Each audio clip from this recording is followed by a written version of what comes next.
The blockade of Qatar is 9 months old, but the countries behind it, Saudi Arabia, United Arab Emirates, Bahrain and Egypt, have been conspiring against Doha for more than 20 years. The anti-Qatar quartet wanted regime change in 1996 when it attempted a coup, and it wants it now. Why? This is Inside Story.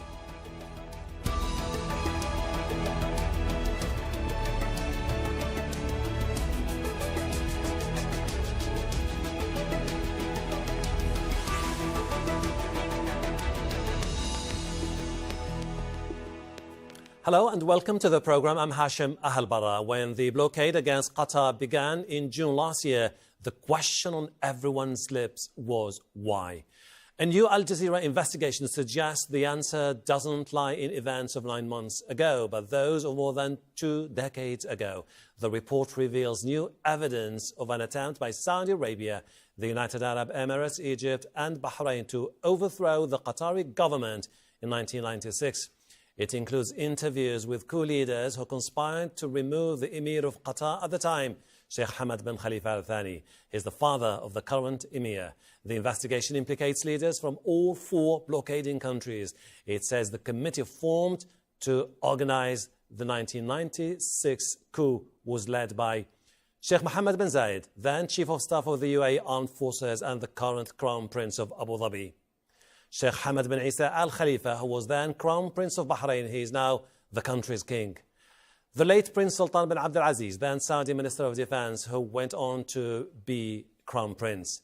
And Omar Suleiman, the Egyptian intelligence chief and former Vice President of Egypt, also now deceased.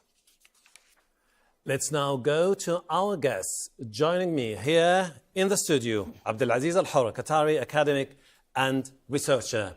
In London, Andreas, Krieg, Assistant Professor at the Defence Studies Department at King's College, London. And from Milan, via Skype, Claude Salhani, Opinion Editor of the Arab Weekly newspaper. Welcome to the program. Mr. Abdulaziz, I would like to ask you this question. I mean, the investigation on Al Jazeera shows that this is a replay of an old scenario.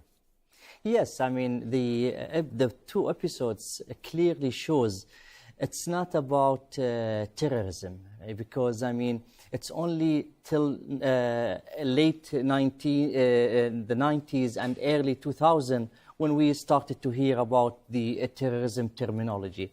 It's not about Al Jazeera, because Al Jazeera was established November 1996. It's not about, I mean, supporting Muslim Brotherhood or Islamic, because there was no such support at that time.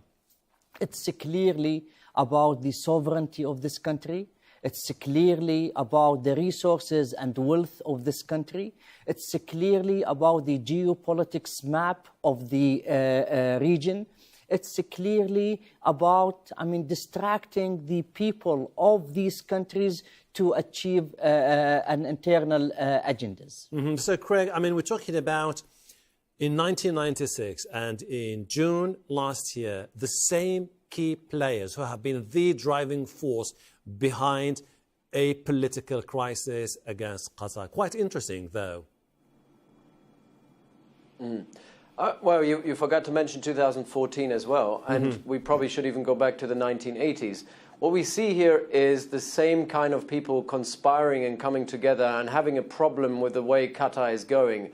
And it's really not just Qatar in general. I think it was a problem to start with Hamad bin Khalifa, the father Emir, and now his son, and the policies that would reform not only Qatar, but in many ways, you know, with the introduction of Al Jazeera later on, would also reform the wider Gulf and the Middle East. You know, it had a massive impact on the Arab world. And I think they were both, I mean, Sheikh Hamoza and also Sheikh Hamad were very much reformists in many different ways. They are approaching and propagating liberal values, you know, civil liberties and pluralist governance. It was about liberal education.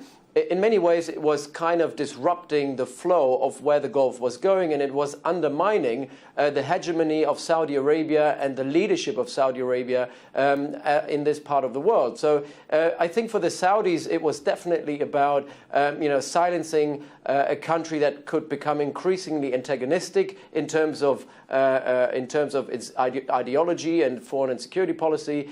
For the Emirates, it was more about silencing a competitor because it's another small state in the region, and the Bahrainis the same. I mean, it was as much about interest, I think, as it was also about ideology here. Mr. Salhani, the past sometimes helps us shedding more light onto the present. When you look at the events, 1996 and the attempted coup, 4 key players, Saudi Arabia, the United Arab Emirates, Bahrain, and Egypt. 2017, same thing, same key players. What is the thread that binds together the 2 events that took place during 2 different times?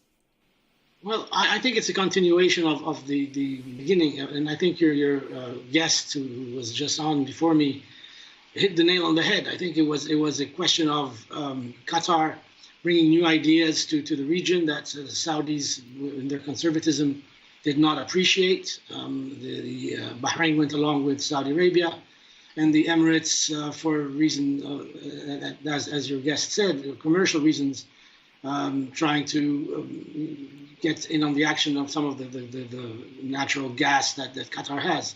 I think Al Jazeera also played a big role in that, because I'm convinced that they wanted to see Al Jazeera shut down because of the novelty of the idea of having a channel that could say anything it wanted to a certain extent. And they didn't like that. And there's amongst the 13 points that are still on the agenda, on the list of demands that Qatar should do figures Al Jazeera. As far as I'm concerned, I've written about this in the past, that Al Jazeera has brought tremendous change in the way media operates in the region. And it's not to everybody's pleasure.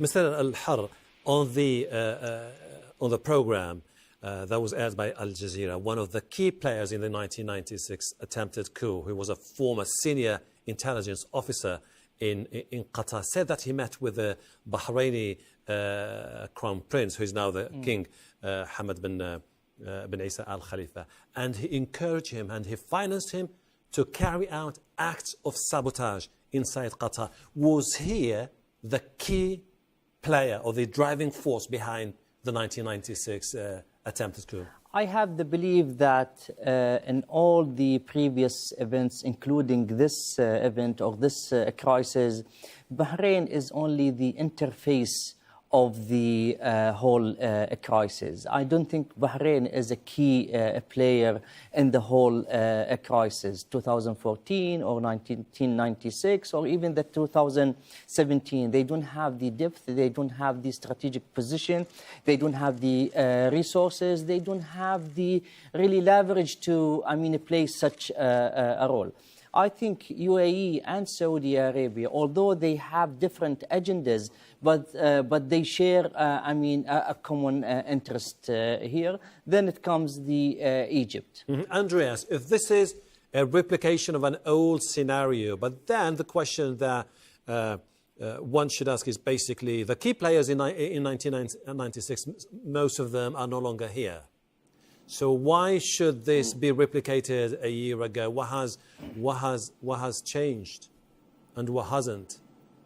Actually, from a Saudi and Emirati point of view, things have actually worsened after the Arab Spring. And that brings us back to 2014. I do think that while Qatar was a nuisance in the 90s and, it had a lot of wealth, by, the 20 years on in 2014, Qatar was ridiculously wealthy. Nobody had anticipated such a hyper-development. It was a country that was very much punching above its weight, also with Al Jazeera. It was a country that had influence, soft power influence across the world, but particularly also across the Arab world.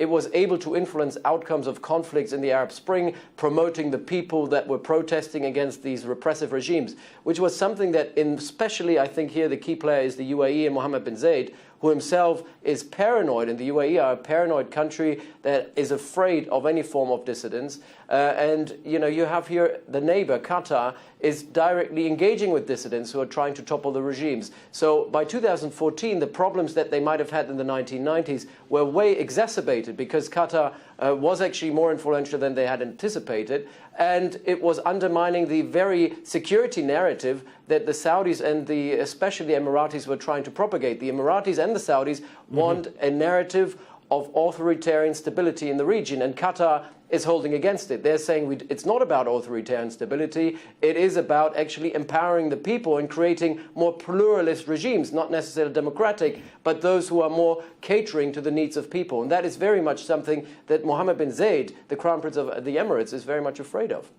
Claude, I mean, we've seen spats between neighbours in different parts of the world. Some of these spats would be contained ultimately when maturity prevails. Do you think that this is something that could potentially be contained, or it just might drag on forever? Well, I think it has to be contained, and because the countries in the region have no choice but to get along. I mean, it's too destructive if they continue on the track that they are for Qatar and for the other countries. They have to, at one point, come to the realization that they need to negotiate, they need to sit down and work it out. When and how they will do this it remains to be seen. And I think one of the reasons that has brought them to separate ways like that is the Syrian civil war, which they disagreed upon in many ways. And from the beginning, they seemed to agree, but then as the war progressed, they divided on how to approach the conflict and who to support and who not to support. So I think first we have to solve the war in Syria and then address secondary issues in the region, and it's not going to be easy. As we've mentioned, the blockade on Qatar is still ongoing. It began last June when Saudi Arabia, the United Arab Emirates, Egypt and Bahrain imposed an air, sea and land embargo on Qatar, closing their borders. They accuse Qatar of supporting terrorism, which Doha denies. Kuwait has been trying to mediate the crisis with little success. It recently began a renewed push for talks with the support of the European Union. And US President Donald Trump is scheduled to meet leaders from the UAE, Saudi Arabia and Qatar over the next 2 months. He hopes to help organize a GCC summit to resolve the diplomatic crisis. Mr. Horr, many people believe that there's absolutely no indication to suggest that today or tomorrow this crisis would be resolved because of the rising rhetoric and escalation that we've seen over the last few days. Exactly, actually, from the escalation or the level of escalation, and with the all the acts they have done, it's basically an act of war against Qatar, socially, culturally, financially, politically. I mean, media, from every front, the way they managed and they are behaving, it does not show that they are willing to really end it very soon, unless there is an external force and external push for these countries to come to the table and put all their concerns on the table and transparently discussing, negotiating, and really settling down all these concerns. This will not end. If it's left to their internal will, I think this will drag for a long, long time. Mr. Craig, I mean, everyone now believes that the Americans will ultimately have to step in and try to solve this. Do the Americans still have leverage? Yeah, that is the big question. I mean, the Qataris are betting on two things. They're betting on the mediation of the Kuwaiti Emir, who's done a great job, but unfortunately has been disrespected very much by the Saudis and the Emiratis, who have not taken his voice. They haven't accepted his invitation to the GCC summit last year. And then the other bet is basically Donald Trump, who seemed to have suggested to the Qataris that he will step up during that strategic dialogue between the United States and Qatar, that he will step up and bring all the GCC countries together. And he will now individually meet with Mohammed bin Salman, the Crown Prince of Saudi Arabia, after that with Mohammed bin Zayed of the UAE, and then lastly in May, I believe that the Qatari Emir will also come to Washington, and they will try to discuss any potential ways out. I do think, though, that we're not in the 1980s and not even in the 1990s anymore. I think there's this more of an egalitarian relationship between the United States and the Gulf countries. And it's hard to see to what extent the United States actually still have leverage to pressure someone like Saudi Arabia or the UAE into a certain policy if they're not willing to do so. I think it is quite contrary. I think if you see the narratives coming out of Saudi Arabia and the UAE, they suggest that they're not willing to compromise, they're not willing to make any concessions, and they can live with the status quo. That's also something very important. And I think they will invest massively to change the Donald Trump mind and tell him we're not willing to negotiate. And a Camp David agreement will only come into place if Donald Trump has any indication that the three will come to an agreement. Otherwise, there will be no agreement or no summit. Mr. Salhani, now, if the Americans are eager to have this meeting happen at Camp David, and then against the backdrop of the articles which you must have read, particularly from the Washington Post and the New York Times, about the inner circle of the Trump administration, some of its members were plotting against Qatar, some of them were siding with the UAE. Is it still possible for the American administration to set aside those differences from within the inner circle and move forward? Well, let me take my journalist hat off for a minute and put on my conflict resolutionist hat on. And the sort of the 101 conflict resolution tells you that it's impossible to negotiate a compromise between parties unless both parties consent to the negotiations. So to get to the negotiating table, you have to have an agreement from both sides that it's time to sit down and talk. No pressure from the United States or anywhere else is going to make them change their mind to the point that they will agree to something that will resolve the conflict altogether. Now, putting my journalist hat back on, will the Trump administration be able to do something? I doubt it very much. I think they are caught in the middle of all sorts of internal disputes here and all sorts of scandals and they need to have someone who knows the issues, who can direct it, drive it, and I don't think that's Donald Trump. Abdulaziz, Mr. Salhani spoke about the point, which is basically if you want to have a deal, you have to have people sitting around the same table negotiating the compromise. In the past, there was this list of 13 demands. Yes. We haven't heard back from the 4 blockading countries about whether they are willing to maintain the 13 demands as a prerequisite for any deal, or they're willing to go for a compromise. Therefore, I think they are putting these demands and making them really a very complicated demands, very difficult, very, very, very challenging demands, because they don't want to talk, because they don't want to compromise, because they don't want to come to the table.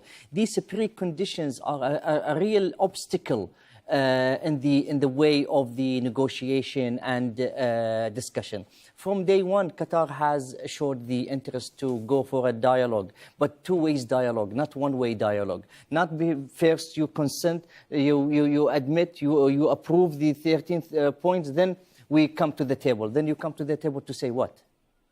Therefore, any kind of dialogue, it has to be a dialogue. It has to be from both direction with a neutral mediator like Kuwait. I think United States is benefiting from this dispute, actually. In which way? From both sides, working individually with both sides. Now you see more of arm deals, you see more of commercial the Americans, deals. the Europeans. Everybody is benefiting from this. It's not of the high interest for America to rush the settlement of this dispute or the crisis. They know, when exactly to interfere and to make this pressure for them to come together. Mr. Krieg, the axiom in international politics is basically when you have a spat, the two sides come together. For them to break the impasse, they have to make concessions. Do you see in the near future Qataris making concessions and the blockading countries making concessions? I think, as Mr. Al-Horr said, I think it's the same dispute that goes back decades, and they come up with new narratives, the narrative of terrorism, then the narrative about Iran, in order to accuse Qatar of something. I don't think it was ever about allowing Qatar to actually meet these demands and ever make any concessions, because there's nothing Qatar can do. If you look at Qatar in 2018, Qatar has complied with all the demands that were made. Qatar is very open. It's it's a master student, if you will, in terms of opening up their books to the United States. It's quite clear that everybody has a vision and a look into the books of Qatar in terms of what Qatar is doing with its finances. It's an open policy in terms of reforming labor law. I mean, the countries are trying to address all these allegations, and they have done so. So none of the allegations stick, and they are not substantiated. So there's nothing more Qatar can do. I do agree with Al-Horr as well. I think that the Americans are everybody's benefiting. The Europeans are benefiting of this spat because there are deals being made. Billions of dollars are being paid by the UAE, Saudi, and the Qataris in weapon systems, for example. Mr. Salhani, these countries share many things in common. There are tribal affiliations. They're part of the Arab League. They're part of the GCC. Yet they can't set aside their differences. Where do you see the region if the crisis continues? Well, as I said earlier, they have no choice but to put aside their differences and get together, or else you're going to have many states, as sort of Italy was in the 1600s, with city-states fighting each other, which is ridiculous. I mean, you said it, they're tribal, they're part of the Arab League, they're part of the GCC. They have so much in common, yet they find routes to dispute. And the only ones benefiting are the Europeans and the Americans in selling weapons. Billions of dollars are being made by the French and by the Americans, selling guns to Abu Dhabi, to Saudi Arabia. And they have to look beyond that and realize that they have no options other than to get along. Okay. Trying to look beyond that, Mr. Al-Horr, after the crisis, right after the crisis, we saw signs of new political or regional realignments. The Turks stepped in. They're playing quite a significant role. Iran itself. If the crisis continues, are we likely to see some sort of stronger alliance between Qatar and Iran, for example? I would say different alliances in the region. You know, I mean, before, with all these commonalities among the GCC, there were always tensions, but we had leaders who were able to talk about them, to contain them, to, I mean, put them aside and focus on the common interests, and you can serve your own interests as well. But what is happening today, this ambitious, this hunger for the positioning and repositioning made these countries very jealous of what Qatar has really achieved politically, media-wise, economy-wise, financial-wise. I mean, therefore, I think part of it is very personal. Does not rely on logic or a real interest or deep analysis. Therefore, what I see, it's a continuation of this crisis unless these countries really think about the future, not for them, for even their generations. As the Minister of Qatar has said, we lose a dollar, they lose a dollar. Absolutely. I say we bleed, they bleed. I mean, nobody is winning in this whole crisis. I see your point. Mr. Craig, very briefly, two institutions were supposed to referee the spat, the Arab League, GCC, seen by many as the most inefficient in the world. In their absence, do you see the GCC disintegrating in the near future? I think we're seeing the GCC being relegated to the same fate as the Arab League. It's a talking shop where nobody is consistent anymore, where people don't participate, and people go their separate ways. And I think the Saudi-UAE alliance that we see now is the end of the GCC. They will create their own alliance. And I think the rift that is going through the Gulf and the Arab world is between the revolutionaries and the counter-revolutionaries. And this will continue, and that's something that will divide the GCC for the years to come. Andreas, Craig, Claude, Salhani, Abdulaziz, AlHawa, thank you very much indeed for your contribution to the program.